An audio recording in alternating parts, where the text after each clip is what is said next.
Go to enough of these? Looks like we're doing one distancing. I know. We're not fixed. Need James to. Excuse me, I like to call this meeting to order. Will you please rise and join me in the Pledge of Allegiance? I pledge allegiance to the flag of the United States of America and to the republic for which it stands, one nation, under God, indivisible, with liberty and justice for all.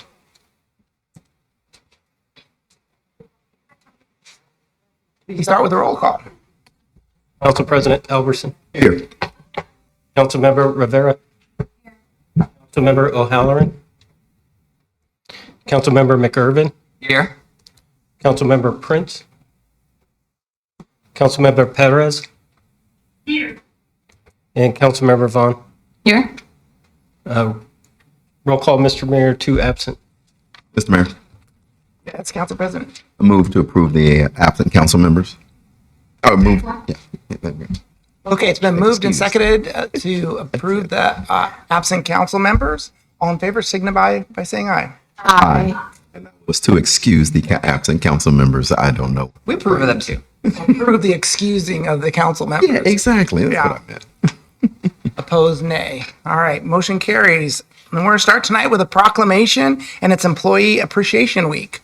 Hey, proclamation. Whereas this week is an opportunity to shine a well-deserved light onto the dedicated work of Renton's 700 city employees, and whereas the city of Renton takes pride in fostering and retaining a skilled workforce, and whereas the city of Renton praises the work of its employees and all they do from their routine duties to their integral roles in cross-departmental projects, and whereas we thank our City of Renton employees for their ongoing services to our city and its residents, from the frontline staff to our internal service teams, our city would not be the same without their talents. And whereas we recognize the immeasurable contributions and impacts that Renton employees have in making Renton a safe, healthy, and desirable place for every person to live and work. And now, therefore, I, Armando Pavoni, Mayor of the City of Renton, do hereby proclaim March 3rd to March 7th, 2025 to be Employee Appreciation Week in the City of Renton, and I encourage all residents to join me in this special observance. In witness thereof, I have hereunto set my hand and caused the seal of the City of Renton to be affixed this 3rd day of March, 2025. Signed, Armando Pavoni, Mayor of the City of Renton. Mr. Mayor, That's Council President. move to approve the proclamation as read. It's been moved by Council President Albertson, seconded by Councilmember Perez to adopt the proclamation as read. All in favor, signify by saying aye. Aye. Opposed, nay. All right, accepting the proclamation tonight is Public Works Department Watering Engineer Manager Abdul Ghaffar. Abdul.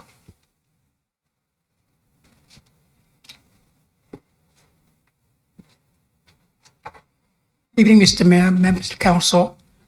On behalf of nearly 700 city employees, I'm truly honored, and volunteers, I'm truly honored to accept this proclamation. We are deeply grateful for the opportunity and for the responsibility to serve our residents and businesses.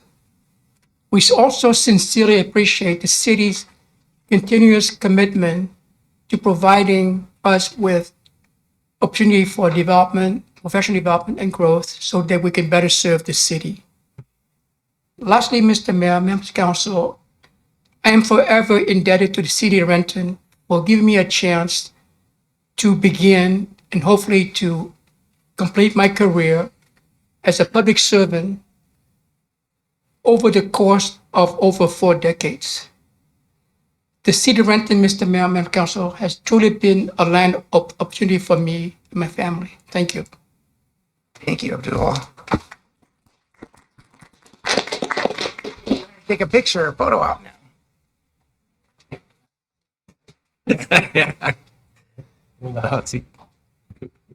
Jump in there, Jason.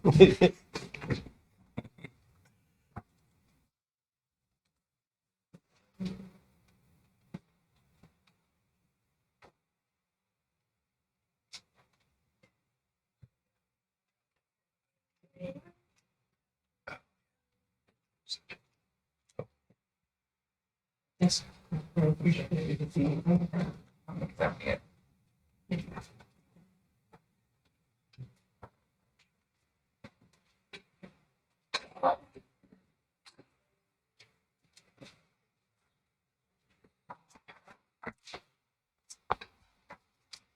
So Abdul's been with the city for over 45 years. That's amazing. I want to thank him and everyone that works at the city of Renton for all that they do. We are blessed to have an amazing team that works for the city of Renton, doing all the work that needs to be done for our residents. And from myself and the rest of the council, I want to say thank you to all of our employees and the people that volunteer and works on boards and commissions. Thank you to all of you. So next up is we have a couple of special presentations, and the first one is the State of the County presentation from King County Councilmember Reagan Dunn. Thank you, Mayor Pavone. Oh, the mic is automatically on. That's good. Good to see everyone here as I do my annual pilgrimage to all of the cities that I represent, about 8 of them, and just kind of update you on what's happening with trends. So if the council president and mayor would permit, happy to take questions at the end. We'll breeze through these slides. So Reagan Dunn, privileged to represent District 9 on the county council, not quite 300,000 people. These are some of my assignments as vice chair of the council, and a few other important pieces of work, including chairing the King County Board of Supervisors for the Flood Control District. So I serve as the chief executive for that, which is another government that you are on by virtue of your election. These are the cities in District 9. I've got some at Kent and some at Issaquah as well, plus all this unincorporated area. Folks, 100,000 unincorporated area residents. They don't have a mayor or city council. They got me. So always exciting. And we had a Sasquatch sighting out in District 9 recently, and so we got right on that, and my office took care of that. It's all better now.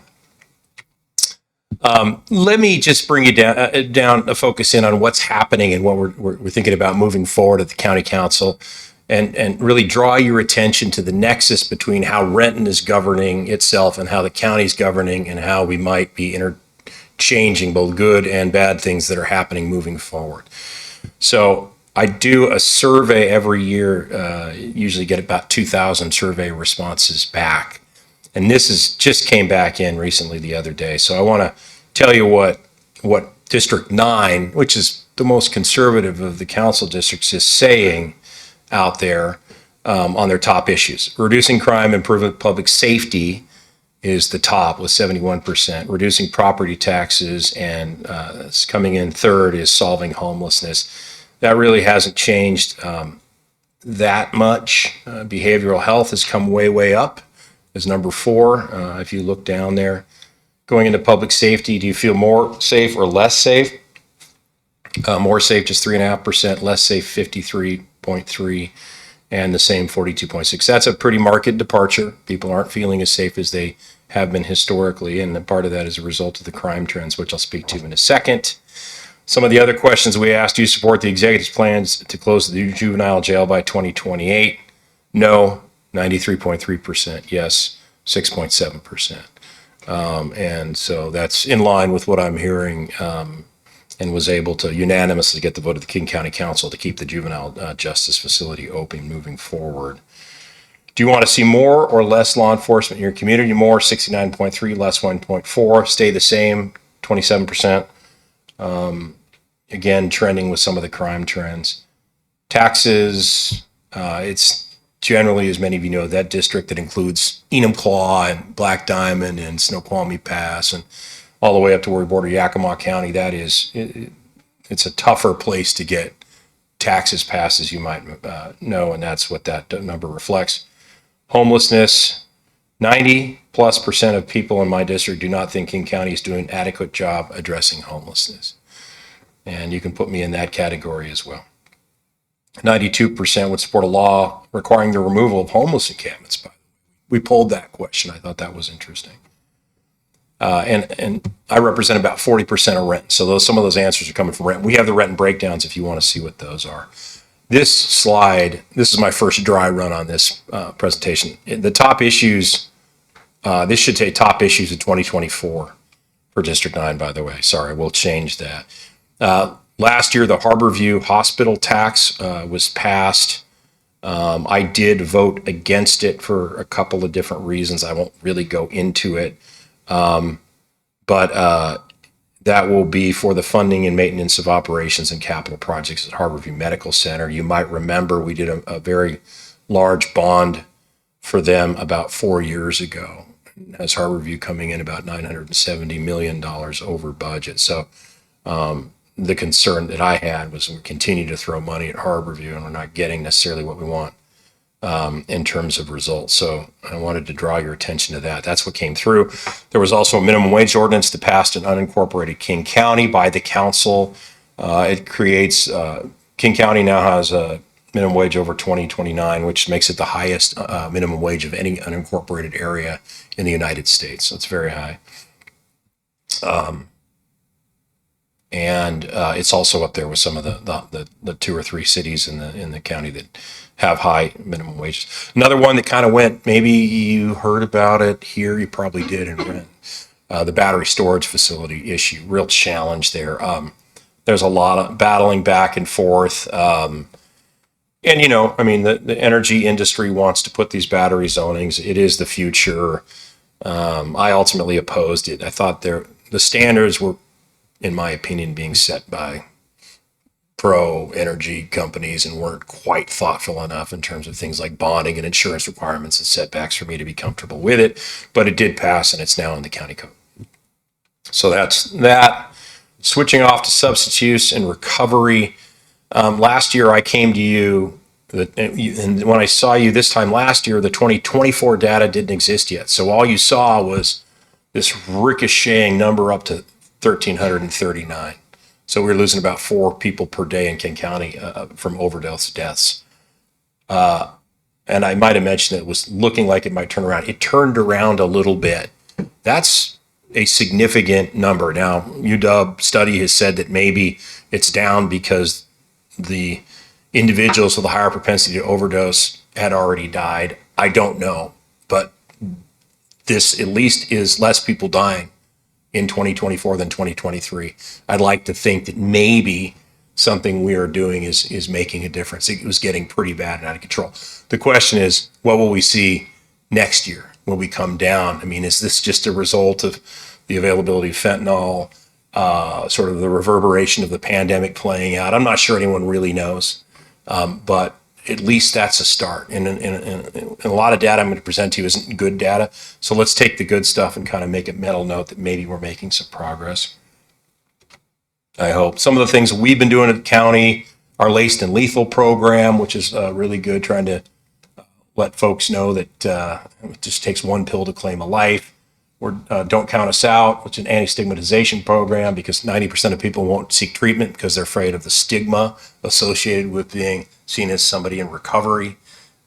And I feel that as somebody in recovery myself, there's a little bit of a realism to that, but we want to get people to feel comfortable reaching out for help when they need it. I think it's important. I did support the Crisis Care Centers levy, and there'll be both East and South King County. We'll have a crisis care facility, and I think that will help solve some of the problem, like maybe a fifth of the problem, but it's nowhere near what we need in terms of the infrastructure. So, but it is progress moving forward. And we have our annual conference on substance use disorders, and a lot of leaders coming together. We had about 600 people last year and 700 people the year before, and it's growing in popularity. Next slide. This is what I want to focus this council on just a little bit. This is HUD data that came in fairly recently, and you probably saw Danny Westneat's article on this, where he really talked about the challenges with our homelessness response. But if you look at the data, looking at the map, this is the change, either positive or negative, in the number of individuals experiencing chronic homelessness. And you'll see we are just way off the charts, way out of whack with the rest of the country, by far the worst. And not only are we growing more rapidly than any other state, the unsheltered portion, meaning the toughest homeless situations, sleeping in tents and in the cars, are getting higher by percentage. So I guess I don't want to get too far into policy here. You know, we're all policy making bodies. You don't want to have somebody preach, but I think you can make the argument based on the stats that the strategies that we're employing to reduce homelessness, at least to this point, aren't working. And maybe we want to start thinking about other strategies. I'll leave it at that, but it's not a pretty picture. Moving to the King County court system, some backlogs that are notable on unlawful detainers. Obviously, there were some things like rent control restrictions, eviction moratoriums, and we got way behind on those unlawful detainers. And you can see down there at the bottom left, you can see pending monthly average. There's a big backlog there. And so we've worked with the courts, we've created some expediting processes, some emergency rules, some additional funding. We added some additional judges and judicial officers in Superior Court, and we're working on trying to modify state law. And so all of that, hopefully together, will bring that unlawful detainer number back down. But we do give the courts great credit in taking that seriously and reaching out to us. Moving on to violent crime in King County. The good news here, another good news slide, I'd like to think, is that adult violent crime is it's certainly back down from the year before. We saw a continued spike during and after the pandemic. So here we are, maybe coming back down. So hopefully that tidal wave that washed in may be washing out, and we'll continue to watch the data. But what isn't going down is juvenile crime. Continues to rise very substantially here. Crimes between 21 and 24, crimes against a person involving firearm up 138%, property, drug, and other felonies increased by 314%, sex offenses by 77%. The juvenile criminal system is having very serious challenges. Some of those are policy choices we are making, I would argue. Some of them are, just kids doing their thing. But in any event, we've got to continue to develop a comprehensive strategy to reduce this down. And with the budget cuts, which I'll showcase in a minute, I think you're going to see some changes in policy and accountability measures for some of the programs we have focused on this area moving forward. Back to courts real quick. This is caseload for the King County Superior Court system. Let's move those. There you are. Let's move those two slides together on courts. So you'll see that big spike. These are crimes and open case systems left unresolved, and you'll see it got really bad during the pandemic. I mean, we went to all virtual. There were serious times when the court was shut down, and so the good news is the court is generally getting the overall caseload back down, which is good. We're not quite to pre-pandemic levels, but almost. The exception to that is murder homicide, which we continue to have some challenges there in terms of open cases and what's happening, and part of that's a reflection of the crime rate. Back to the juvenile detention center. I won't beat this dead horse, except that juvenile filings are way, way up. The King County Sheriff's Office, as you know, does the unincorporated and polices the unincorporated rural areas and the unincorporated urban areas, like, for example, Fairwood, Highline, Skyway. There was a huge number of vacancies, 114 were at its peak. We're now down to 75 vacancies. So I know that Sheriff Patty Cole-Tyndall is trying like crazy to get those vacancies down so that we have a full contingent of sheriff's deputies on staff to help both the unincorporated areas and our contract cities. Talking about some organizational changes, you might have seen the 5th Council District. Dave Upgrove was elected Lands Commissioner, statewide office, and we just appointed Deshaun Quinn, as you know, a longtime city council member. We all know him well, to serve in that role. And in fact, we were just at an event today and together, and he's hit the ground running because before, he was elected city council member. He was also council liaison, and he's worked around the courthouse for a long time, so he fits right in. And then Councilmember Zahalai is now council chair. There's some stuff coming up. This is the 2025 stuff. We passed no expansion or in other words, the same levy as it's always been, the APHIS renewal.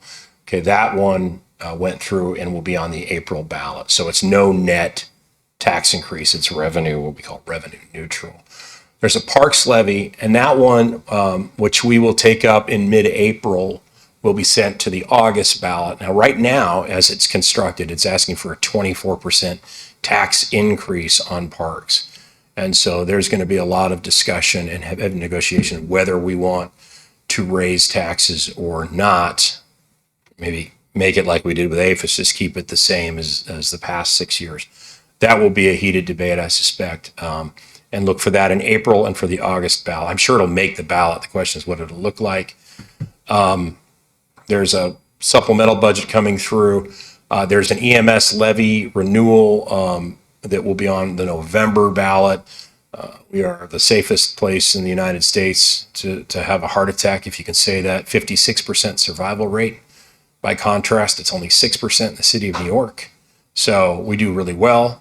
And that usually passes with about 70% of the public. So I suspect that will go through.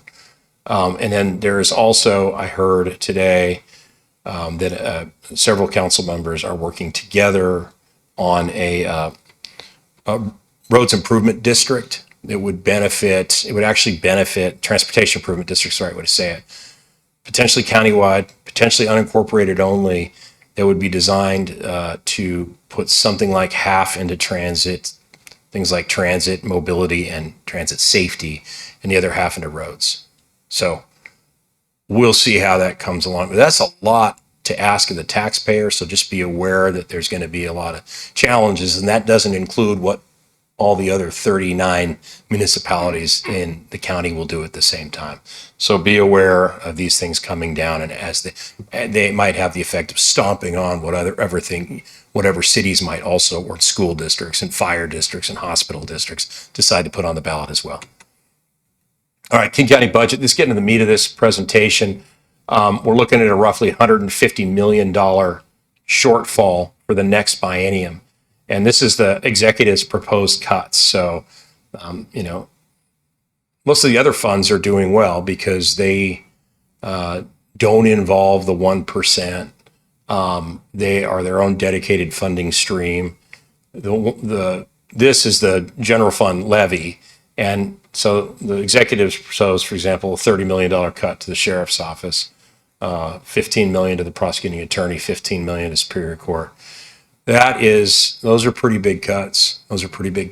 And so a lot of us will be working to figure out how to, mitigate against that. And some of Dow's pet projects that he's funded and expanded and that don't have shown very little evidence or measurement of success will also be on the chopping block as the council uses its pen and its budget authority, its power of the purse, to try and work it out. But expect a very tense set of negotiations, and I will try, and I know Councilmember Deshaun Quinn will also try to keep you in the loop to the extent that it affects the city of Renton moving forward. County budget. This is spending and population growth. I thought this was a slide you might want to see. You'll see that our population back in 2017-18 was 2.2 million. We're roughly up to almost 2.3 million. So those first four numbers this is where it gets really interesting, are biennial budget numbers. And then the 2025, see how it goes from 13 to 10? That's a 1 year. So what we're seeing, if you do the math, essentially from the 9 to the 9, which is a biennial, it's a very significant. So basically what we're seeing, something like a 44% increase in spending over a period when our population, actually, if you go back to 2015. So it's 44% increase in spending when the population has only grown 17%. That's the net number. So we have been spending a lot more, and you'll see the various spendings per biennium up through 23, 24. A lot of community investments, including the Renton Historical Society and Rainier Youth Choir, Hazen, Lindbergh, Family First Community Center, City of Renton on a number of things. Renton Civic Theater, this is some of the For Culture money, big support there, which is cool.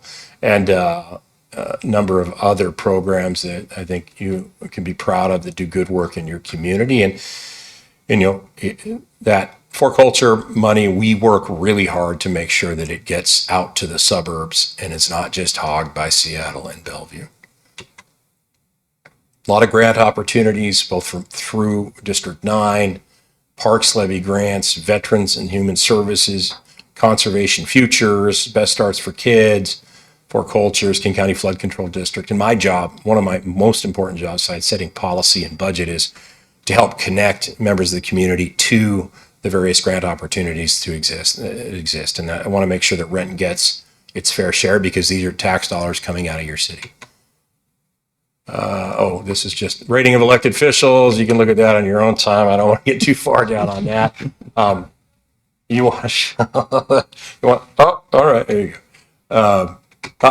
Too late. No, I'll just point to the left.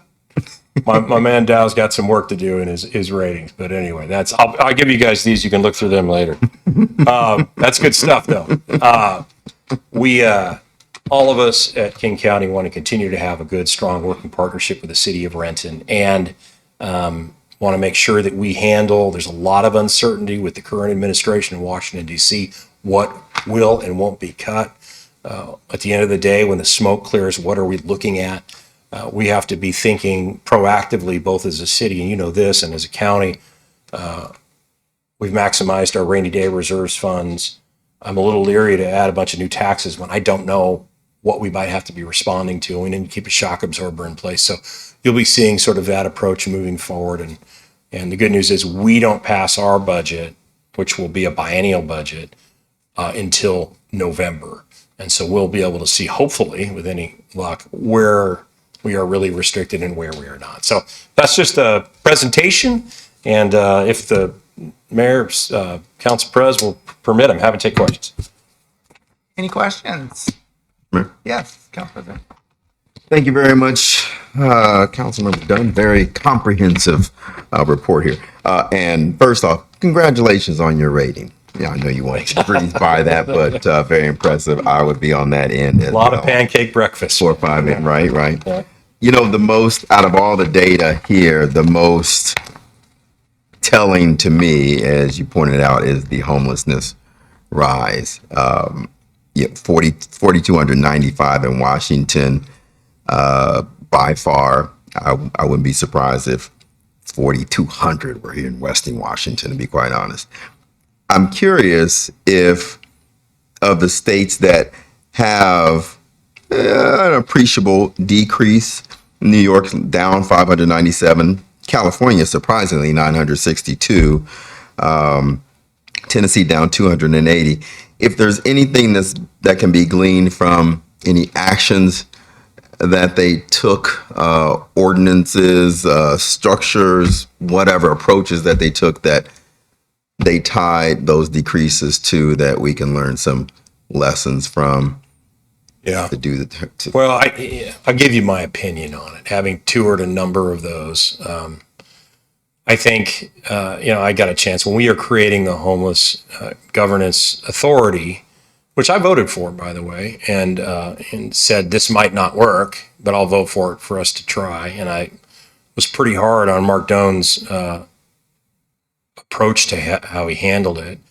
But now we have a brand new leader who just took it over. And so I want to back off and let that new leader take advantage of it. My continued concern with the way in which we are governing the homeless problem here is that we are making Seattle a dead end street for the nation's homeless problem. And the data tends to bear that out. And things like single occupancy housing, in my opinion, being promoted sort of around the country are bringing people here that may not come to this community. I think the available drugs, I think all the social service programs that have come around it, all those are good intentions. But until we solve the folks that are coming in from outside the county and the community to take advantage of our generous homeless service, we're never going to get anywhere, because the better we do, the better we perform, the more meals and more shelter beds, the more single unit housing that we put in place, the more people are going to come. And until we really sort of put a better system in, sort of first in time, first in right, you got to get in line and then take advantage of it. I think we've got to do something there. I think some of the rhetoric, and again, my opinion on all housing first I think it's a mistake, because we've been doing housing first and the data is showing us that it's not getting us there. I think we have to go back to, instead of an individual, apartment for every homeless person at the cost of $300,000 to $500,000, could be better served through the old school congregate shelters. We cannot forget that, according to the one night count, 64% of our homeless population self-identifies actively addicted to drugs or alcohol. That's more like 80, but 64 self-identify. 73% self-identify with a serious mental health disorder of some kind. So what we aren't doing is doing enough in terms of mental health. With the breakdown of Western States Hospital, for example, we're not doing enough with treatment. The Crisis Care Center levy was an attempt to get somewhere on that, and we did at the cost of $1.2 billion, but we need to do more. And so we need to get our infrastructure in place. Those are some of the things. And you guys, reasonable minds will disagree. There's an element of tough love that needs to go into this as well. And so we have to try and hold some of these folks accountable for sobriety. If you want to get that single family unit, you got to show some progress, and we've got to put a lineup system in. And so there's a lot there. It's probably the most, in my opinion, Council President, the most complex local issue of our generation here in the Seattle area. We got to fix it, because those numbers, as much as everyone likes to say housing first, all the studies show housing first is the right approach. Well, we do that better than anyone up here, and it's exactly the wrong approach, because the data says it's the wrong approach, in my opinion. So we got a long ways to go, and that's just my opinion. Thanks for the question. Yes, Councilmember Dunn, thank you for being here. We always appreciate this update every year. The question I'm inclined to ask, but I won't, was about that Sasquatch sighting you mentioned, but I'll pass on that. I'm pretty sure it was my Uncle Earl. No, I just wanted to call attention to another item that wasn't in your slide deck. Just to thank you for bringing forward legislation with Councilmember Balducci to create a task force addressing transit safety. I know that's a really big issue right now. We had a recent incident here in Renton as well. So I know if we want to increase ridership on Metro and other transit services, we need to have people to feel safe. So thank you for that. Thank you, Councilmember. And tomorrow we're passing that transit safety task force initiative out tomorrow, and then we'll have this talk with this road and transit improvement process and whether we want to fund that. There'll be a robust discussion, and we'll have to decide what's important. Thank you. Thank you, Mr. Mayor, and thank you, Councilmember Dunn, for your presentation. Very thorough. I do have a question regarding our criminal justice system. I think page, let me see here. It's regarding the King County KCSO hiring and retention challenges. As noted that there are 75 vacancy, and you mentioned here Metro has requested additional 10 deputies. As of the district, I know that we have had difficulties in having deputy sheriffs in terms of District 9. I think the number was 7. What is the current number of sheriff's deputies in the district that you currently? I don't know if I have a district by district breakdown on exactly the number, because their sheriff precincts, there are 3 and they overlap over 9. But the 75 that we have vacant right now obviously needs to go down. You are always going to have 15 or 18 vacancies, because just attrition and people moving all the time. Let me say this. We got into this mess with a couple different things that happened, several.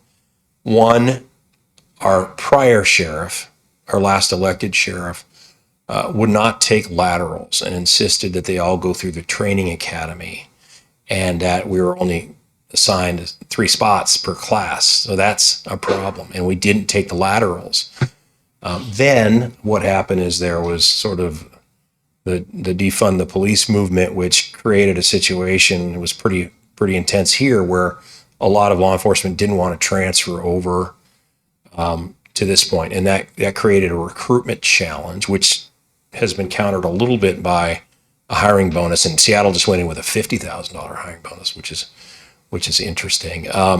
There was another issue where there was a vaccine mandate that was required for law enforcement, and we lost nearly 40 deputies because they were unwilling to adhere to the vaccine mandate. So that was a significant chunk of folks there. And you saw, maybe saw me battle on that. I'm like, well, how about let's just do a testing, they can do a weekly testing requirement and we can get around that. That wasn't accepted. So those are all of the challenges, but we have got to get that staffing back up, because what I'm hearing is that the contract cities, I think we have 12 or 13 in King County, are becoming increasingly concerned about keeping those contracts going if they don't have the right number of staff to help support it. So it's just a serious issue.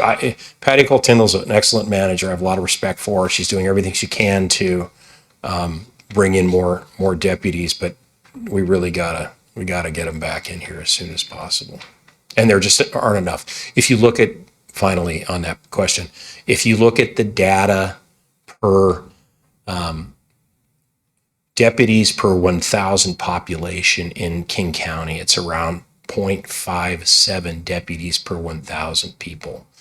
Okay, in the city, it's over one. Like one, I'm just going to guess here around 1.2, 1.3, somewhere in that range roughly.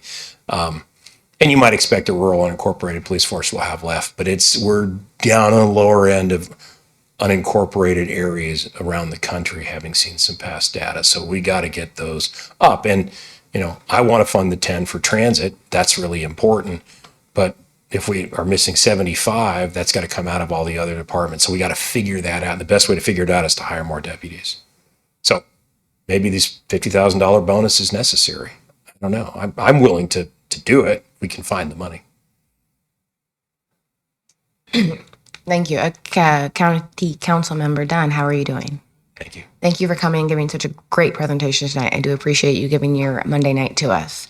In regards to our juvenile justice system, since this is a King County issue and we are seeing a rise in juvenile crime, I'm nervous and disappointed to see a 7.4 or 7.5 million that'll be taken away, or is it proposed to be reduced from adult and juvenile detention, as well as the 30 million from King County Sheriff? Yeah. So Are we going to be strategic with those cuts? I do not really want to see them at all yeah.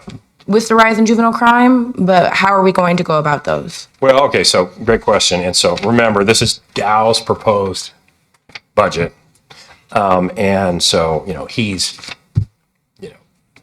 let's just be candid. It's not at his base constituency. He's going to cut these folks as he can and then let us pick up the pieces, right? You all know this is a city council. I'm sure there's a much finer working relationship between the mayor and the council, but we get the stuff and then we have to clean this mess up. And so, there's some controversial programs like Restorative Community Pathways that have 40% of these community programs. The defendants are not showing up or contacting the system even at all. Seems to me that maybe that program should be funded less and we should fund more some of the programs that we know historically have been proven to show reductions in crime and rehabilitation. And it's really important we get in that intervention phase when these kids are young, when they can turn their lives around and make a difference. So it is not time to divest in our criminal justice system. We should be going the opposite way. And there is some discussion. And Representative Berquist is here tonight. There he is, Steve Berquist, a very fine state rep. They're talking about some revenue options for counties to consider. This is 1 to 3% increase. My position has been a long time that we should have the 1% plus population growth plus real inflation.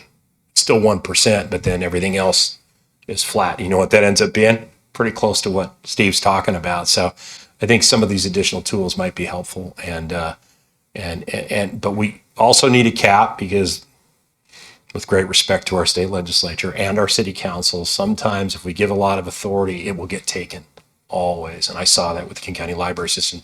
They just max their statutory authority at 50 cents, and then it leaves all kinds of problems for levy suppression downstream. So we got a ways to go on all this, but We need to do some cuts, but we also need to do some strategic revenue increases and reprioritize government services, the ones that we need that are working well, and get rid of the ones that aren't. Yes, Councilor. Not necessarily a question, but just to follow up on the question that I had in terms of the number of deputies that we have in our Renton area. So I would love to follow up with you in a different conversation, just in terms of our community needing the resources and trying to see how we can fix that if the number is not there. But we differ on reason why the workforce the way it is. Certainly there's different reason, and we have been on opposite side understanding what defund the police is and how that pertains to King County versus Seattle itself. But looking forward to the conversation. Yeah, happy to have that conversation. It's an important conversation. Always, we want to continue our longstanding working relationship and partnership on sheriff and police chief work interagency. Thank you. Thank you very much, Councilmember. Appreciate it. Thanks for having me. Great to see you. All right. All right, we're on to our next presentation. With us tonight to give us a presentation on the Renton Promise is Representative Steve Berquist, Dr. Yoshika Harden, and Jessica English. Great. I think, are we in the right spot? Okay. You're in the right spot. Wonderful. You want to advance? Wonderful. Okay. Well, greetings, Mayor, of course, council members and community members. I'm Yoshiko Harden, president of Renton Technical College, the college up the street. So I know many of you are familiar with RTC. Really excited for the opportunity to just speak with you tonight and humbly brag about the Renton Promise program in its second year and just some of the specifics around the program. Renton Promise is about increasing post-secondary enrollment to RTC by Renton High School graduates. And it's been a game changer for my college. We'll talk a little bit specifically about the increase in enrollments from Renton High Schools when I turn it over to Jessica. I wanted to do a little context setting about what Promise programs are. So they're generally scholarship programs that cover the cost of tuition and maybe fees for up to a certain credit load or degree attainment. And there's different models for community technical colleges, our space, 2 years or 4-year colleges and universities. They're really designed to increase certificate and degree attainment. And it's interesting to follow the previous presentation because a great antidote to a life of crime, of course, is education and attractive alternatives. And it's proven that when people have education and they have a real pathway to supporting themselves, they're less likely to be involved in criminal activity. According to the Promise Programs database that's run by the W.E. Upjohn Institute out of Michigan, Michigan has one of the oldest Promise programs. There are approximately 216 Promise programs across the country, and their database isn't been updated, so Renton Promise isn't on there, so I'll say there's about 217 Promise programs across the United States. In Washington State, the only other Promise program that I'm aware of is the Seattle Promise, which is for graduates of the 17 Seattle public high schools to go to one of the Seattle colleges, North, Central, or South. And I worked at Seattle Central when they implemented the Seattle Promise program, and it has transformed their high school enrollments. 17 high schools is quite large, and that's funded through a levy. Renton Promise has been successful. When I started in this role at the college in 2022, we had approximately 50 Renton High School graduates come to RTC, and that would be across an academic year. So now in the second year of the Renton Promise program, that number has almost tripled out of the 5 high schools. Plus, and Jessica will talk a little bit more about this, we are retaining students and some have even completed. So that's really important. I always say we want to make it sticky for students to leave, right? There's lots of reasons and lots of things can interrupt your schooling. And I really think this program highlights the power of community, partnership, and investment. Of course, we want to thank the city for their investment in supporting the program moving forward. I'll turn it over to Representative Berquist in a minute. I guess the father or the godfather of the Renton Promise program, really his inception, and it wasn't for your advocacy, Steve, we wouldn't have that program, and I just really appreciate that. After Steve gives a few words, then Jessica's going to walk through some of the specifics of the program, and then We only have a few slides, and then we'll just take some questions. So I'm going to move over so you can get on the mic. Okay.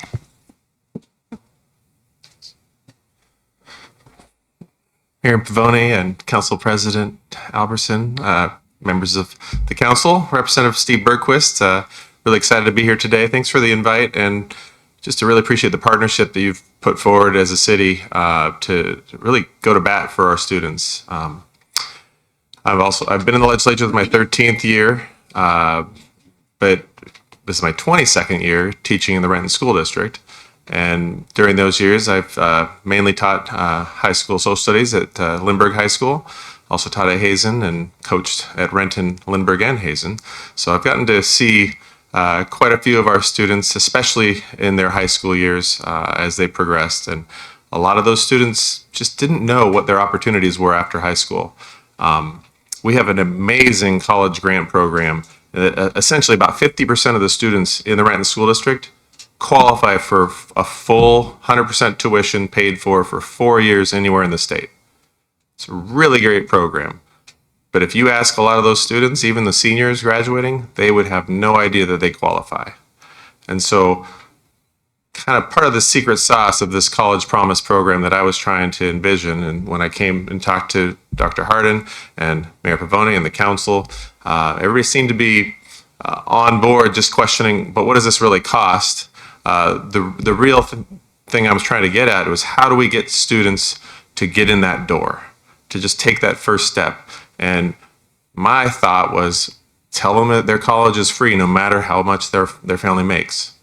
And if you tell them that and require, all they have to do is fill out the financial aid form, and your first 2 years of college are free at Renton Technical College. Well, once they fill those forms out, half of those students find out that they could go anywhere in the state for free. And so they have a lot of pathways that open up. And so instead of just those 123 students that attended Renton Technical College that first year, I bet you we even had more that filled out the form and found out, well, I can go to the University of Washington. I can go to Bellevue College. And it's just opening up those pathways was kind of the first goal. And that last year, 123 students, the full cost of that program for all those 123 students, because of all the state funding and federal funding that already kicked in, was $200,000. That paid for all 123 students. That was the final mile cost. And being able to kind of show that proof of concept, I think, is what helped kind of motivate me to come to you all and say, if we can get that last mile for this many students, I think it's worth the investment.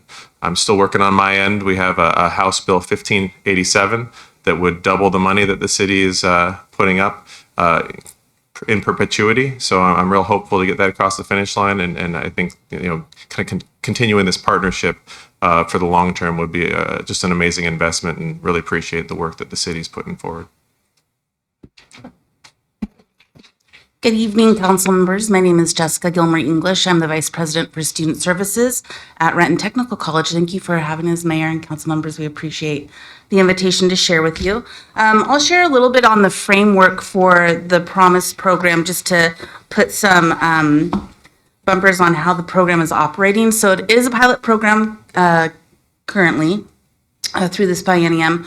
Basically, it's last dollar funding. So the idea is that we're going to, as Steve had mentioned, fund them with their federal financial aid, Washington College grant dollars first, and then use the funding for Renton Promise to wrap up whatever funding needs they still have left. The students can begin in the summer, fall, winter, or spring.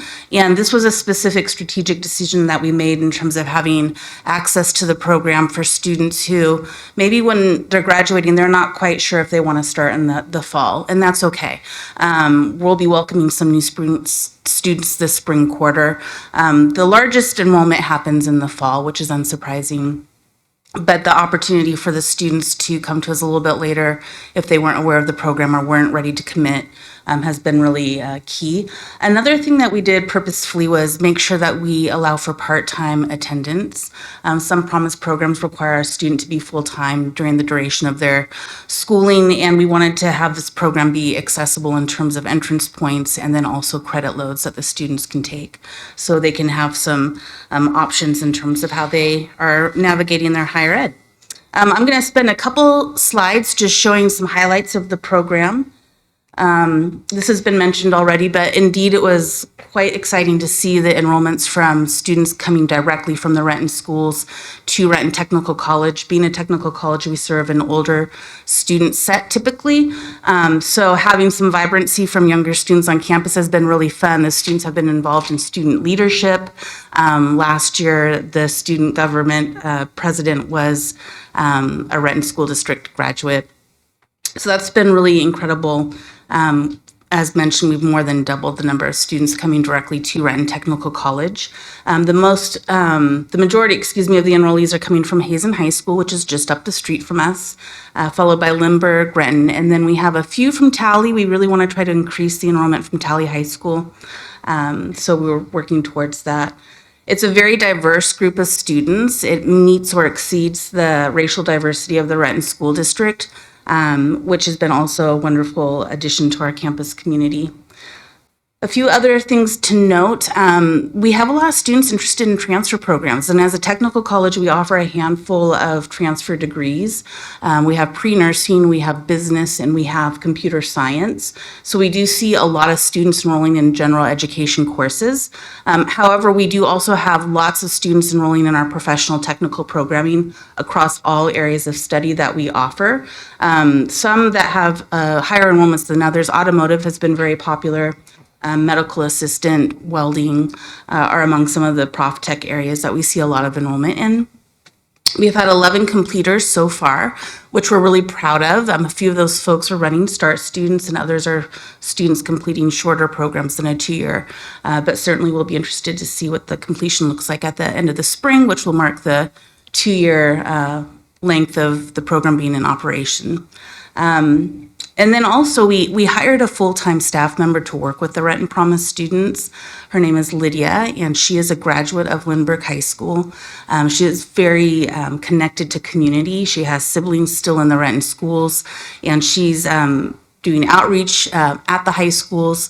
She's working on campus with the students, doing a lot of direct outreach to the students to make sure that they're doing okay, that they have community, and that they know that they have a specific point of contact if they're struggling or need help.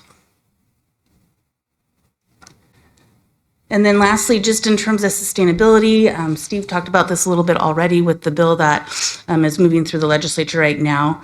First and foremost, we just thank this council for your support of this program. It has truly been transformational for these students. The personal stories are always what is so inspirational, and there are students who shared with us they would not have gone to college were it not for this opportunity. It was not on their plan or their radar. I think, as Steve said, the secret sauce is the student just knowing they can come to us and we'll get the funding figured out. And so it doesn't feel like as big a hurdle as it might feel to just have to do the FAFSA and wonder. We know that we have the students back and that we'll be able to support them. So that's just been instrumental. The funding, as I mentioned, we have some additional funding through next year, along with what the city has pledged, so thank you so much. We're working with the Renton Technical College Foundation, with the school district, and additional partners to explore additional funding opportunities to keep the program sustainable into the future. And then lastly, because it is a new program for us, we are continuously evaluating the way that we're operating the program to understand if there's going to be tweaks that we need to make or things that we need to adjust in terms of the students accessing the program and making sure that we can maintain access, but then also administer the program with fiscal responsibility. And that is all I had. Can we answer any questions? Questions? Okay, Council President. So I think all of us, but especially me, I love this program. I remember when you first told us about it, Representative Berquist, when we were down in Olympia couple. That was the highlight of the day when we came down to the Capitol, and glad to see that's going well. No surprise. I'll tell you why. I'll tell you why I like, one of the special reasons why I like, and then I do have a question, because it's not only changing the child's mindset, I think it's changing the parent's mindset, right? Because they get it from someplace, and it's giving that thing called hope, and not just giving hope to the juniors and the seniors, but now the freshmen who know, oh, I have something to work for versus, do whatever in school. It's not like I'm going to college. I'll just go and get a job.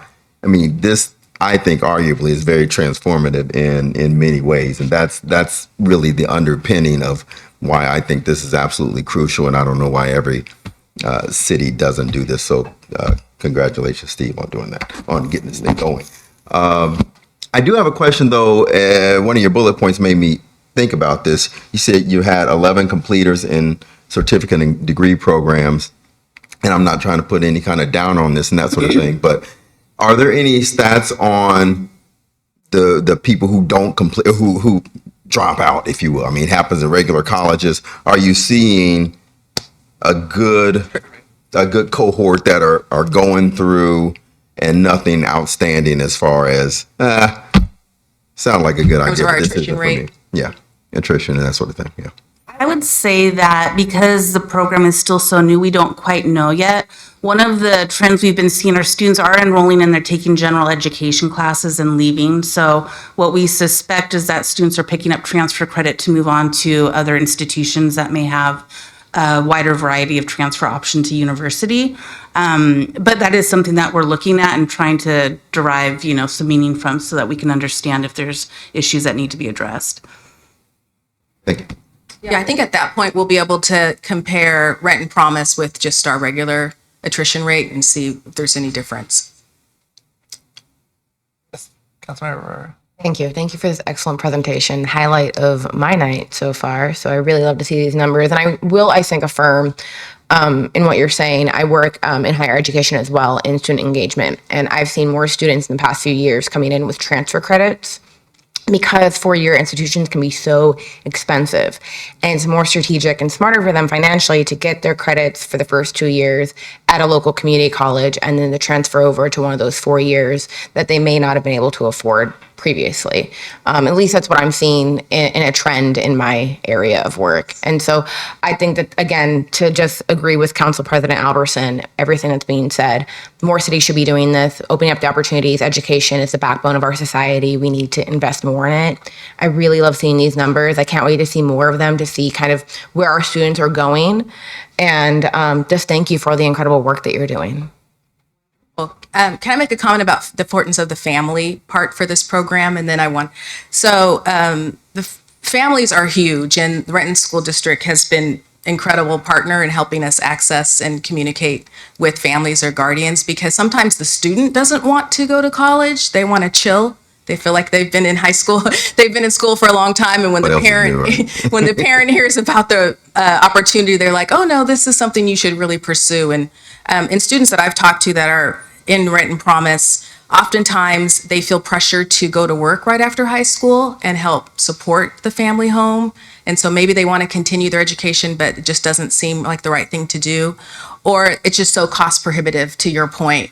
And we're at a time now, we're in higher ed, this is my 25th year, where we're really seeing a discourse around the devaluing higher education and post-secondary attainment. And some of it is due to the cost, because it is extraordinary. So you're exactly right, that engagement piece and the sticker shock to thousands of dollars. My stepson's going to Western next year, great school, it's $30,000 a year, and we're in a state that actually we have great colleges and universities that are quite affordable in comparison, so.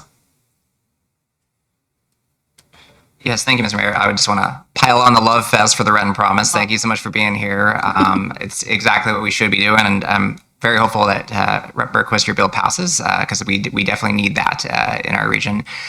Question I have is kind of along those lines with respect to future state funding. How much does the current budget situation jeopardize this program or Renton Tech more broadly?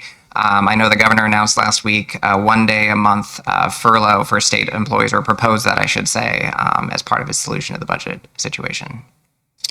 Do you want to speak to the state budget? And then I can talk a little bit about how that impacts the college budget? Okay. You can say it. Well, the state budget situation is obviously in flux right now. We've got about 2 weeks before the forecast comes out. And then the budget will be presented probably a week after that. We're looking at significant cuts in our budget situation. But as of right now, the Washington State Opportunity scholarship program. Doesn't appear to be on that.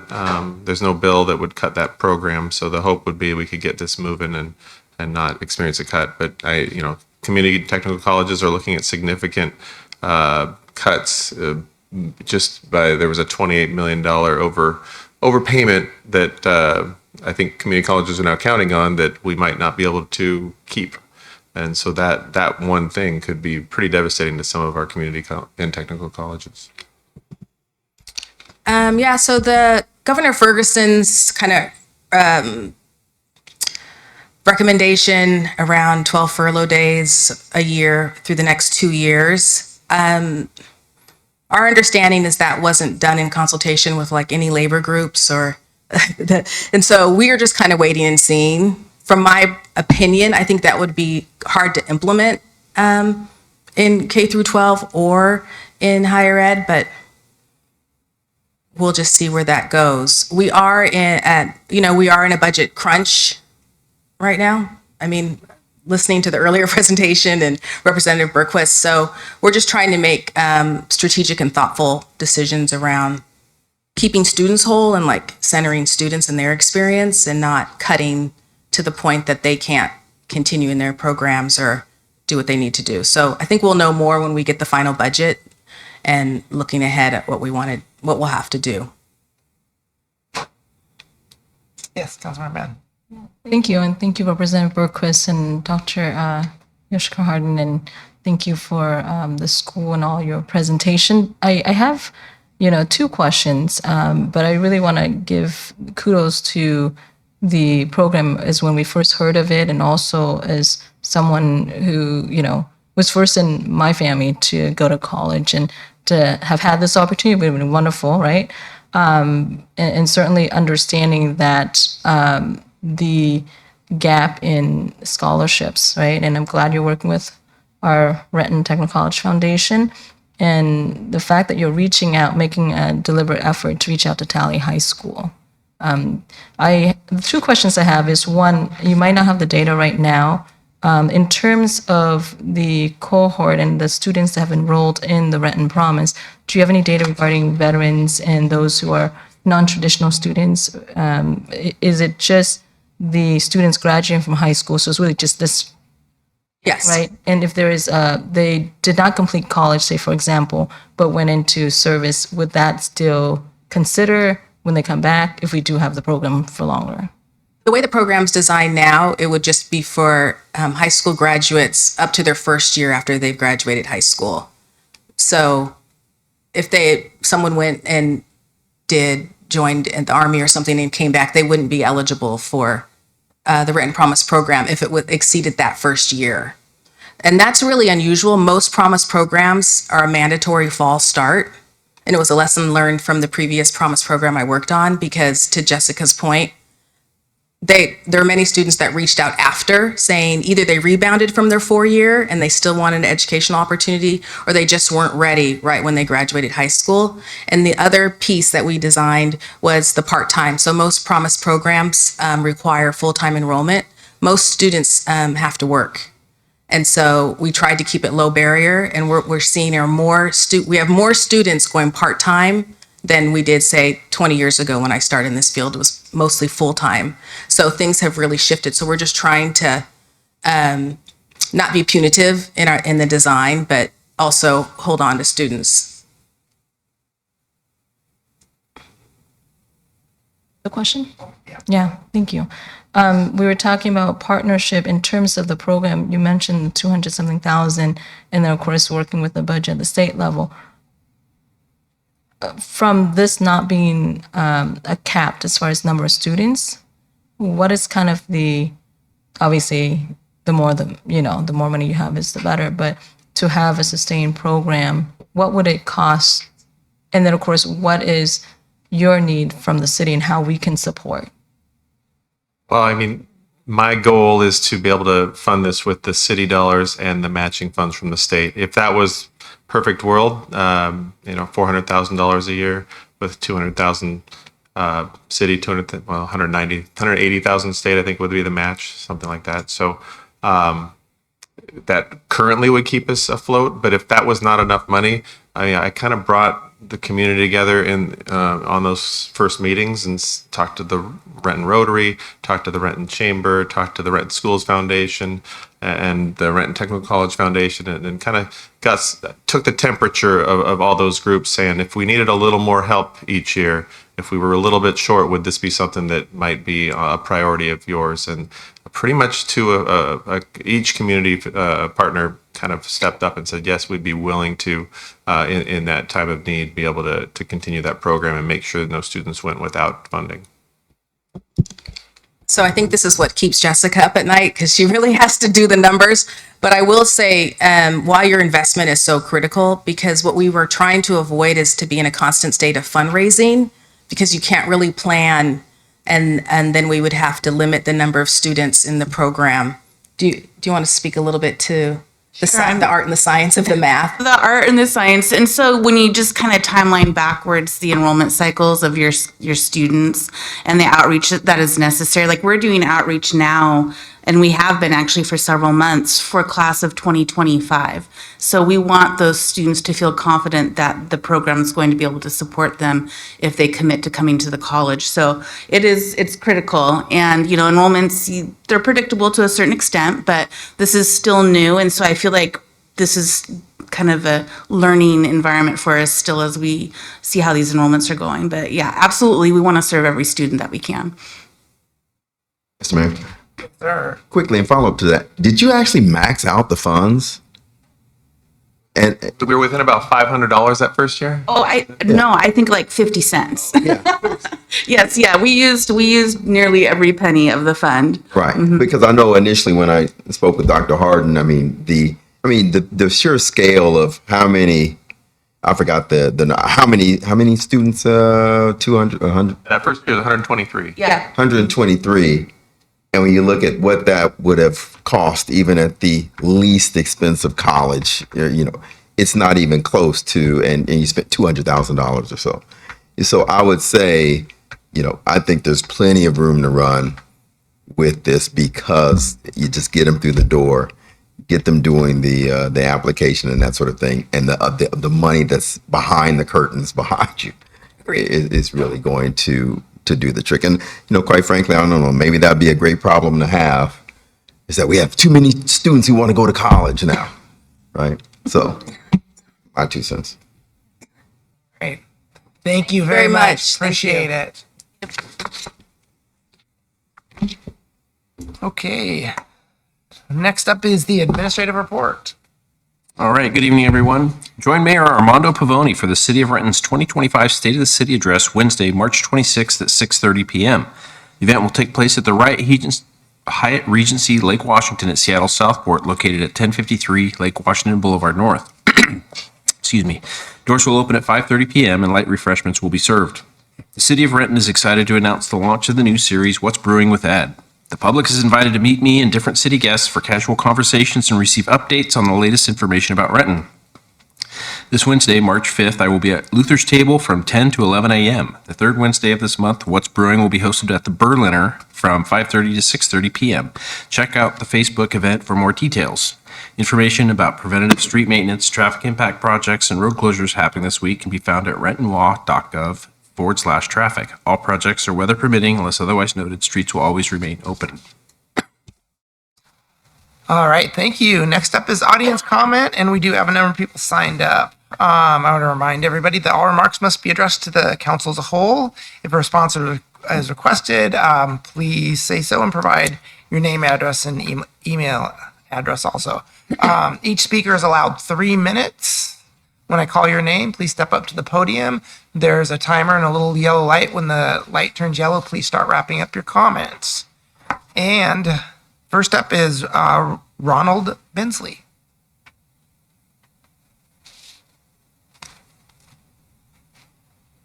Good evening, Mayor and council members.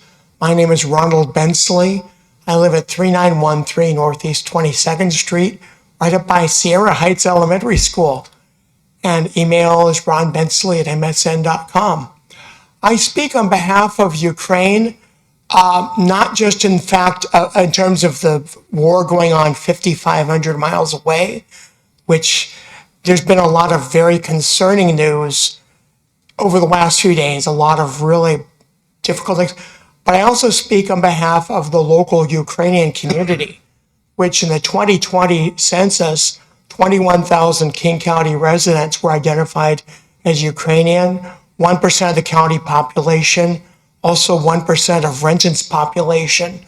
At that time, an estimated 700 Renton residents were Ukrainian born. What happened, of course, since then, when the, quote, special military operation started by Russia, you've had apparently 16,000 Ukrainians come to the state of Washington for refuge, and some of them are here, so the numbers are higher. I speak to the council not only because I'm kind of very concerned about the climate in Washington, D.C. around Ukraine, but also the mental health and peace of mind of Ukrainians who live in our community. Many of them have relatives back home. Many of them gone back. Many of them go to the Ukrainian church that's 2 blocks from my house. This is a very stressful time for Ukrainians who live in this area, and I would encourage the council consider some sort of letter writing or resolution showing support for the Ukrainian community here in Renton and the greater Seattle area. Thank you. All right, thank you. Next up is Matt Hanby.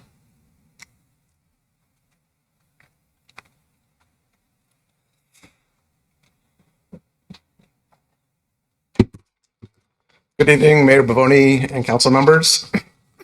I just want to start off by thanking you on the council who have been meeting with us about this Logan 6. Four of the people sitting up here have met with us, so thank you. And one other. There are still 2 to go, and we're trying to meet with them. But just realize this has taken 3 weeks to do this. So, time, the clock is ticking, et cetera, but we appreciate your time. And thanks to the mayor who is committed to a meeting next week, so thank you. If things seem to rush, this is because time is precious. If this situation was an hourglass, most of the sand has run out, okay? And so they ran out over the last year, and there isn't a lot of time left. But the reason I'm still here is I believe there's still time, in part because as I understand it, the project does not vest its requirements, et cetera, until the building permit is issued. Now, I could be wrong about this, but that's my understanding, and I will keep coming up here until, basically until they break ground, okay? So just know that. What I'm doing is I'm asking you for some courage. And I realize that we've been making you feel uncomfortable, and that's the point. We're pressing you, we're asking for things. And it may be that we're asking for big steps. But to me, this is necessary because so much time has passed over the past year, right? And there are many opportunities we could have had did not occur because the council at that time could not speak to us directly. And I realize there could be risks. But you have to realize that doing something sometimes requires facing risks and looking at what the possibilities are. So I'm here tonight to ask you about 3 things. I would like the city to acknowledge, or the council, that the city center plan was not being followed for a specific requirement. And this is that the city was supposed to analyze areas where higher intensity zones are adjacent to single family zones and to determine the most appropriate design standards to lessen the impact of single family zones. So this is an argument I've been making, and I believe that I would like to get an answer at some point or an acknowledgement. This is reinforced by the city center plan about protecting the neighborhoods in the city center, protecting the edges of the residential neighborhoods, and protecting the transition area between zones. And again, the city center plan is part of the Renton Municipal Code. So the other 2 things, I'm running out of time, but we're going to push about the insistence that we're having that any project along Logan Avenue use Logan Avenue as an entry and exit point. Because to not do that is pushing traffic into our neighborhood and through our neighborhood. And finally, about parking, we've argued that parking is an inadequate requirement, and there's a chance to change it. So I think because there's no off-street parking and because of the easement where they can't park in the back, that this is an instance where you could increase the requirements. So thank you for your time. All right, thank you. Cheryl Freeze.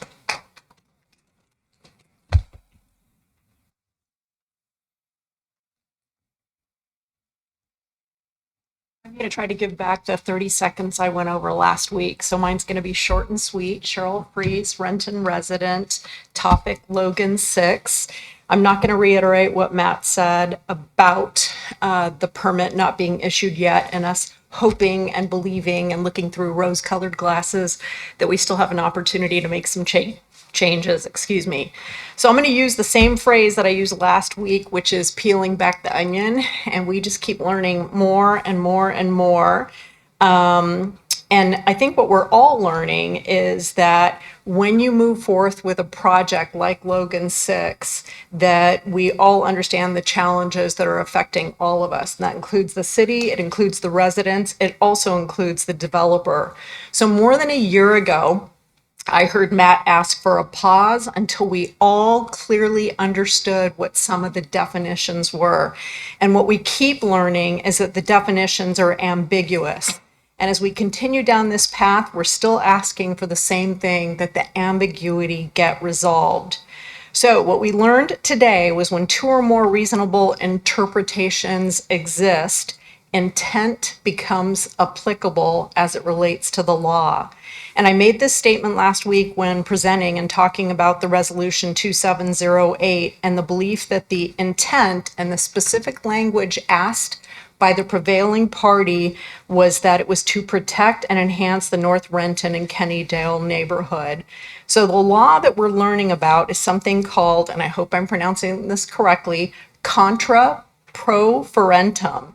And it's a rule and a legal doctrine that can be enforced at the local and the state level.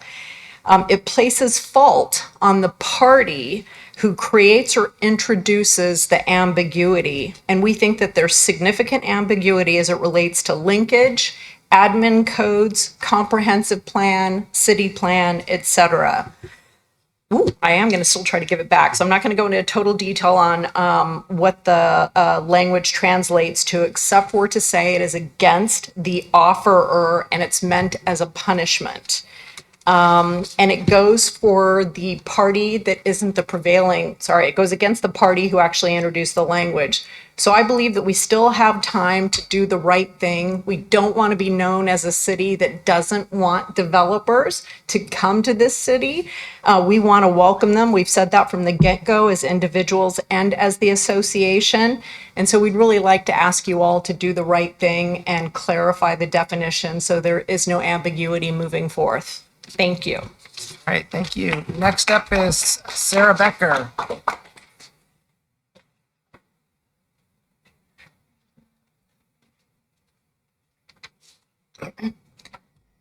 Good evening, Mayor and Council. I didn't really prepare well tonight, but I'm talking about the Renton High School expansion project again. I know I was up here last week emphasizing the homes that are being destroyed, and I think that is relevant, seeing that Reagan Dunn's presentation emphasized the increase in homelessness in King County, and I know it's only 32 homes being destroyed, but every starfish that gets thrown back in the ocean is another starfish saved.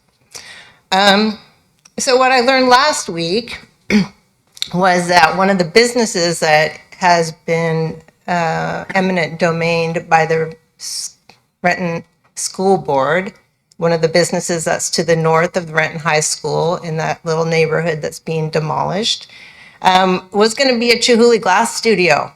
And I imagine some of you have read Randy Corman's blog describing that. And now that glass studio is not going to be in Renton, we're losing that beautiful opportunity to have a Chihuly, a well nationally, probably worldwide known artist studio right in Renton, right next to the high school. It would have been a great opportunity for high school students to go to. They could have partnered with the Renton Technical College. Wouldn't that be cool? But no, we're not going to have them because we're going to demolish all the houses and the businesses, including the glass studio that was going to be there, so that we can have a softball field. Another softball field in the Renton High School that already has ball fields that I rarely see people on. So it's really disappointing to me that the city hasn't collaborated with the school board to maintain that downtown area and keep our housing and businesses. Very disappointing. We've already lost our dinner train. We lost control of our local library to the King County library system. We've pushed away sound transit, so we don't have mass transit coming through our town. I don't know where the city thinks they're headed. It's just very disappointing. And I was hoping for a little bit more leadership from our council. But perhaps going forward, we can see that. Thank you. All right, thank you. Next up is Meredith Farmer.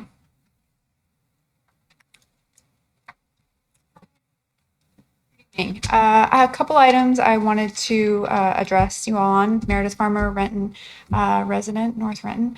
First of all, I just wanted to thank everybody that came out for the community cleanup we had recently in North Renton, and especially wanted to thank Remy King, who is our neighborhood coordinator. She stopped by at the end and helped us get rid of the trash that we picked up, which was really amazing. So thank you, Remy, if you're listening. And then there's two other items that I am requesting a response on from the council.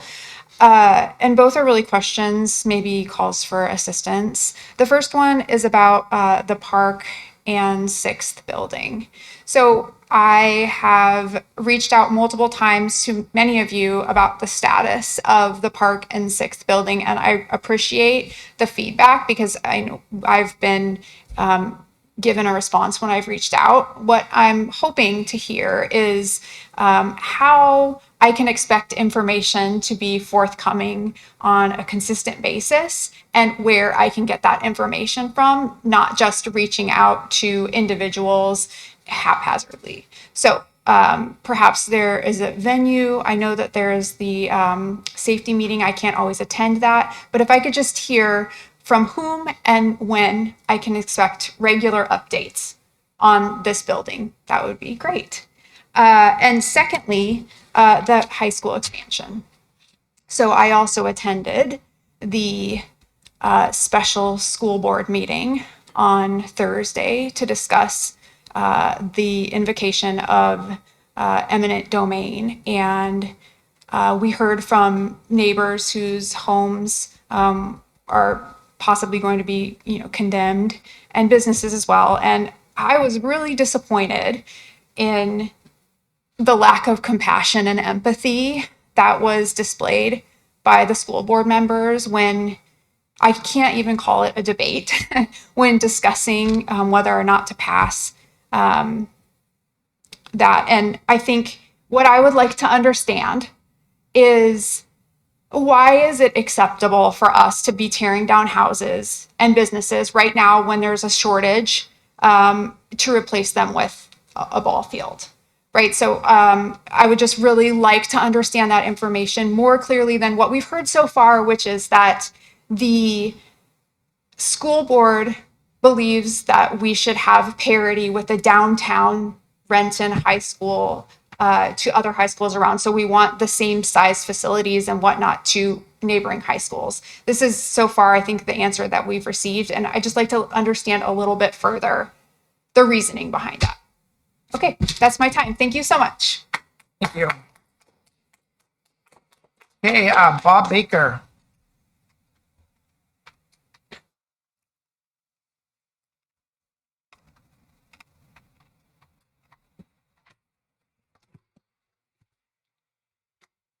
Thank you for this opportunity to speak. Bob Baker, unincorporated King County. 8 years ago, I joined this group of concerned citizens to stop a hot asphalt plant, which included RAP, which stands for Recycled Asphalt Product, from destroying the Cedar River and ruining the quality of life of thousands of citizens. The more I learned about this and the effects that this facility would have on not only my community, but extending from Maple Valley through Renton and into Skyway, I vowed to make this my life's priority, which I have. I sought experts who specialize in the immediate and lasting effects of asphalt plants, especially RAP. The results were staggering. We talked to experts throughout the U.S., OSHA, extensively with OSHA, and even the UK to get their proper training on how these plants affect air, ground, water, humans' quality of life, fish, wildlife, traffic, and even plant life. We sought help from elected officials, including each of you. In fact, I have a video of at least 4 of you giving a thumbs up to support this issue, including the use of city funds to stop the possibility of an environmental disaster. But after the re-election was over, when we sought your assistance, you turned your back on us. Even after you saw scientific evidence that I presented and a letter from Water District 90 asking King County to stop the plant due to the damage it would cause to their aquifer. But why I'm here is the fact that last Monday, Council President James Albertson made the comment that the scientific evidence is being considered misinformation. Now, we may never know why you turned your backs on us, but I take it personally that you would publicly label this evidence misinformation. May I ask who you're getting this information from? I have a list of my experts that I would be willing to share with you. And by all means, I would very, very strongly suggest that you contact them, including your local OSHA representative, on the facts and concerns that they have with asphalt plants near water. Thank you very much. Mr. Mayor, Sir. I would be remiss if I didn't comment on that.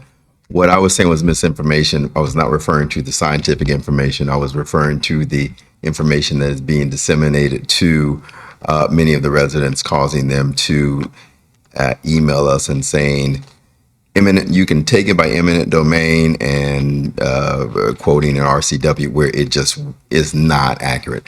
I was not referring to the scientific information that you referred to. So just to clear the record. Thank you. All right, we're going to go on to the next speaker, which is Gabriel Jones.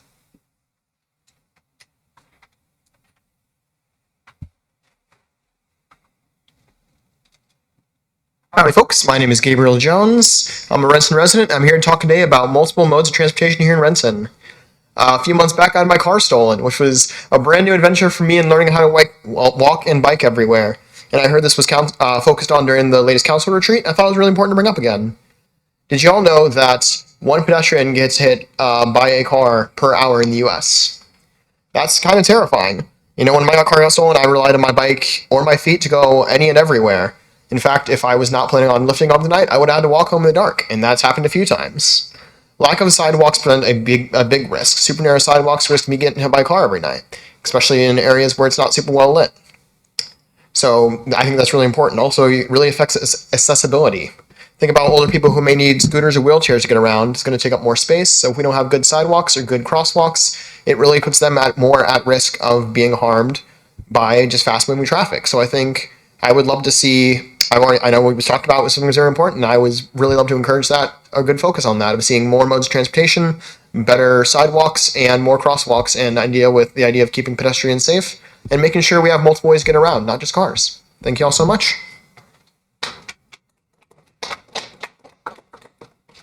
All right, and now we're on to the consent agenda. There are 3 items for council consideration. Are there any pull for separate discussion? Mr. Mayor? Yes, Council President. Hearing none, I move to approve the consent agenda as published. It's been moved by Council President Alverson, second by Councilman Perez, that the council approve the consent agenda as published. All in favor signify by saying aye. Aye. Opposed, nay. All right, motion carries. We are on to unfinished business. Council President Alverson. No unfinished business, Mr. Mayor. Yeah. So you have 2 reports, sir, from Committee of the Whole. Committee of the Whole reports. Oh, you know what? They are not. That's weird. Not here. They weren't on the list because I wasn't aware that. Okay. I felt. Apologies, Mr. Mayor. I want to rerun this back. Actually, I don't need them. I'll just say the Committee of the Whole has 2 reports to present. Totally going by the agenda. Never mind. Yes, sir. Committee of the Whole Committee report. The first is regional legislative agendas. The Committee of the Whole recommends concurrence in the staff recommendation to approve the 2025 regional legislative agenda as presented earlier today. And this is signed by the Council President. Mr. Mayor. Yes, Council President Allison. Move to approve the Committee of the Whole Committee reports as read. Or move that council concur with the Committee of the Whole Committee reports. I am really discombobulated tonight. Forgive me. That's all right. Did I hear second? Yes, Mr. Mayor, I think what Mr. Judith. Second. Okay, it's been moved by Council President Albertson, second by Councilmember Perez, that the council concur with the Committee of Whole Committee report. Any discussion? All in favor signify by saying aye. Aye. Opposed, nay. All right, motion carries. Right, the second Committee of the Whole Committee report is regarding the federal legislative agenda. The Committee of the Whole recommends concurrence in the staff recommendation to approve the 2025 federal legislative agenda as presented. This too was earlier today at the Committee of the Whole meeting, signed by the Council President. Mr. Mayor. Yes, Council President. Move that council concur with the Committee of the Whole Committee reports. Second. Okay, it's been moved by Council President Albertson, second by Councilmember Perez, that the council concur with the Committee of Whole report. Any discussion? All in favor signify by saying aye. Aye. Opposed, nay. Motion's carried. All right, Councilmember Rivera. No unfinished business, Mr. Mayor. Councilman McGurven. Yes, Mr. Mayor, the Transportation Committee has 5 reports to present. All right, the first report is from the Transportation Aviation Committee is supplemental agreement number 2 to a contract with Transpo Group USA. The Transportation Aviation Committee recommends concurrence in the staff recommendation to authorize the mayor and city clerk to execute supplemental agreement number 2 to contract 24268 professional services agreement with Transpo Group USA Incorporated to provide design engineering services totaling $285,889.66 for the Oakdale Avenue Southwest Pavement Preservation Project. This is signed by the committee chair. Mr. Mayor, Yes, Councilmember McGurven. I move that council concur with the Transportation Committee report. Second. It's been moved by Councilmember McGurven, second by Councilmember Perez, that the council concur with the Transportation Aviation Committee report. Any discussion? All in favor signify by saying aye. Aye. Opposed, nay. Motion carries. Okay, the next report is from the Transportation Committee is regarding an agreement with Pertit Incorporated. The Transportation Aviation Committee recommends concurrence in the staff recommendation to approve the professional services agreement with Pertit Inc. for preliminary and final design services totaling $1,243,483 for the Sunset Trail project. This too is signed by the committee chair. Mr. Mayor, Yes, Councilmember McGurven. I move the council concur with the Transportation Committee report. Second. Been moved by Councilmember McGurven, second by Councilmember Perez, that the council concur with the Transportation Aviation Committee report. Any discussion? All in favor signify by saying aye. Aye. Opposed, nay. Motion carries. The next report is regarding the 2025-2026 one card for all, I think it's called, or ORCA business cards and business passport products. The Transportation Aviation Committee recommends concurrence in the staff recommendation to authorize the mayor and city clerk to execute the 2025-2026 ORCA business cards and business passports passports agreement with King County Metro in the amount of $117,949.20 for the purchase of public transit passes for 355 eligible employees in compliance with the state's commute trip reduction law. This too is signed by the committee chair. Mayor, I move council concur with the Transportation Committee report. Second. It's been moved by Councilmember McGurven, second by Councilmember Perez, that the council concur with the Transportation Aviation Committee report. Any discussion? All in favor signify by saying aye. Aye. Opposed, nay. All right, motion carries. All right, the next report is Addendum 825 to a lease with BHC Incorporated at the airport. The Transportation Aviation Committee recommends concurrence in the staff recommendation to approve Addendum 825 with BHC Incorporated to document the corrected insurance insurance section that is in Addendum 7-24. So this is not signed, but I assumed it was just missed. Oh, my apologies. I'll sign that. I would move the council concur with the Transportation Committee report. Second. Okay, it's been moved by Councilmember McGurven, second by Councilmember Perez, that the council concur with the Transportation Aviation Committee report. Any discussion?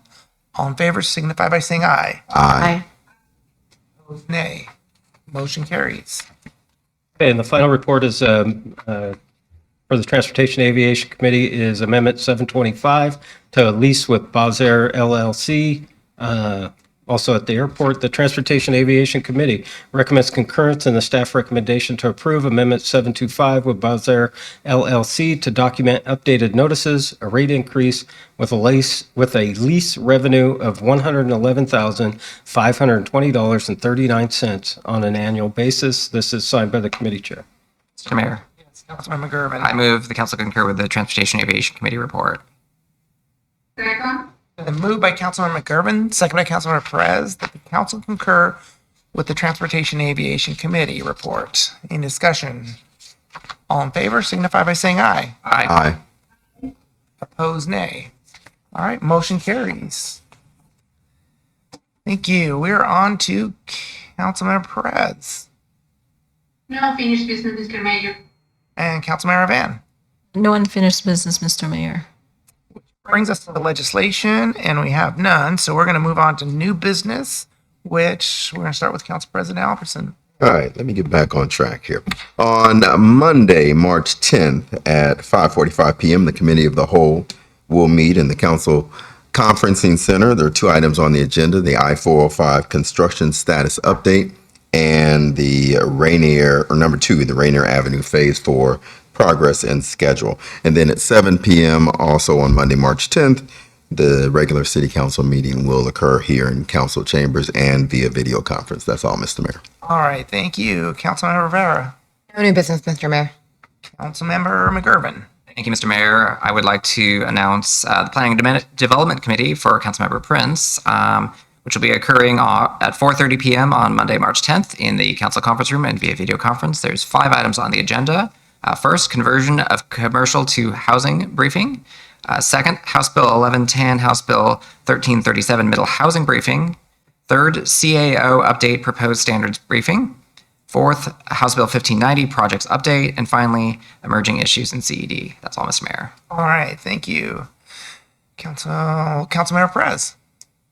Thank you, Mr. Mayor. On Monday, March 10 at 3:15 p.m., the Finance Committee will meet in the council conference room and also via video conference. There are 10 items in the agenda. 1, agreement with King County Flood Control District for award of flood reduction grant funds. 2, interagency agreement with King County for 2025 waste reduction and recycling grant. 3, interagency agreement with King County for local hazardous waste management grant funds for 2025.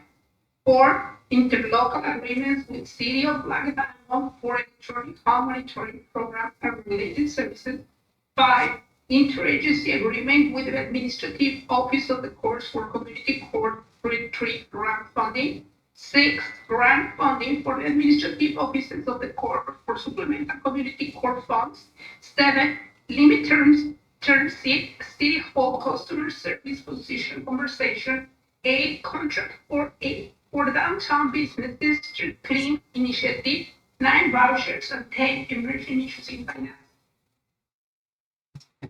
Thank you. I heard you were losing your voice there, so drink some lemon and honey and get better. Okay, Councilmember Van. No new business, Mr. Mayor. Could you read Councilmember O'Halloran? Yes. Yeah.